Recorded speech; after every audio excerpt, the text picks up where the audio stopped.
কিছুতেই কাটছে না গ্যাসের সংকট, উল্টো বেড়েছে ভোগান্তি। দিনভর অপেক্ষার পরও মিলছে না চাহিদা মতো গ্যাস।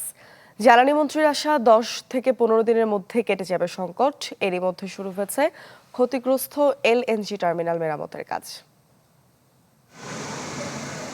ফিলিং স্টেশনে যানবাহনের দীর্ঘ লাইন এখন নিত্যদিনের চিত্র। অপেক্ষায় থাকতে হচ্ছে ঘন্টার পর ঘন্টা, তবুও মিলছে না গ্যাস। এই সংকটে বেশি ভোগান্তিতে সিএনজি চালকরা। টিপ কমে গেছে, এটা তো আর মালিক বুঝবো না। মালিকের এক কথায় চালাইলে চালাও, না চালাইলে সাবিত হয়ে যাবো। যেদিন দেখুন যে আমি গ্যাস পাবো না, মানে আমার নজলের গোড়ায় গেছি, বলছে যে লাইনে গ্যাস নাই, ওই দিন মনে করেন যে জমা উঠাইতে কষ্ট হয়ে যাবে। গ্যাস সংকটের একই চিত্র রাজধানীর সব ফিলিং স্টেশনে। নগদ নিয়ে এলো হার না মানা হার অফার। সর্বনিম্ন 10,000 টাকা রেমিটেন্স নগদে পাঠালে থাকছে স্বর্ণের হার জেতার সুযোগ।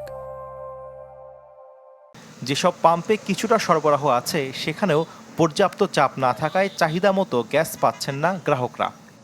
এত কম বারে গ্যাসের মেশিন চালাতে গিয়ে ইতিমধ্যে আমাদের কম্প্রেসারের প্রবলেম হয়েছে। এখন আমাদের কম্প্রেসারই বন্ধ।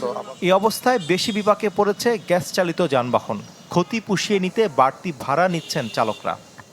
6 দিন ধরে ঝামেলা চলতে আছে। সেদিন 400 টাকার গ্যাস লইছি, হাওয়া ঢোকে, গ্যাস ভালো প্রেসার পায় না। ওই গ্যাসের জন্য ভাড়া মারতে পারতেছি না, তো যাই 2-4টা মারতে পারতেছি, এই জন্য আমরা বাড়তি ভাড়া নিতেছি আর কি, কিছু করার।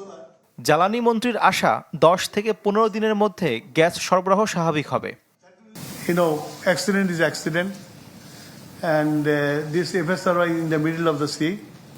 It will take another 10 days, 15 days to come back in operation. Then where the life for the gas will be a little bit easy. LNG নিয়ে আরও 2টি কার্গো দেশে এসেছে, জানিয়ে মন্ত্রী বলেন টার্মিনাল ক্ষতিগ্রস্ত হওয়ায় এখনই গ্যাস খালাস করা যাচ্ছে না। So we are working on. Shafi Mahmud Sagar, channel 24, Dhaka.